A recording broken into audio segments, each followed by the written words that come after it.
Republican Congressman Michael Burgess is slamming this news today because, Congressman, you essentially said, let's go slow, let's review what we have, let's make sure we're not repeating any Solyndras, but we're rushing this out. Why? The short answer is this is money that was appropriated during the stimulus bill. We point out I voted against that in February 2009, but we're coming up to the 11th hour. All the money must be out the door by September 30th. Why did they wait until the last 48 hours to push almost a third of this money out? Why does it have to be out the window by September 30th? Well, unfortunately, that's the way the law read, that the money had to be dispersed by the end of the fiscal year of 2011. A problem is, Neil, we saw what happened with Solyndra.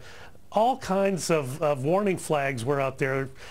To coin a phrase, the system was blinking red, and people ignored it because they were in a hurry to get a photo op done with the Vice President and the Secretary of Energy in September of 2009.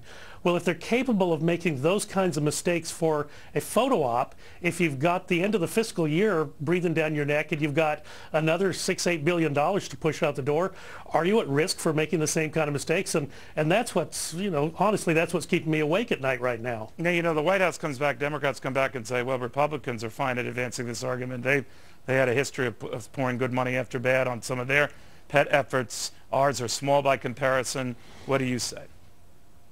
Well, look, collectively, the federal government has, what, about a 10-15% rate of approval in the American people right now? And it's because of things like this. People look at it and they just throw their hands in the air and say, what in the world is going on up there? How can we trust anyone involved in government? Well, I'm here to tell you that we are putting our best effort into making sure that no more Solyndra money is going out the door in the last minute. I wish that the Department of Energy had been more forthcoming when Republicans took over and we asked for this information back in February. I wish they'd been more forthcoming, but they bottom weren't. line, They weren't. Old sins don't justify new ones. Congressman, thank you very much. I don't think so. All right. Thank you, Very Neil. good, sir. Thank you.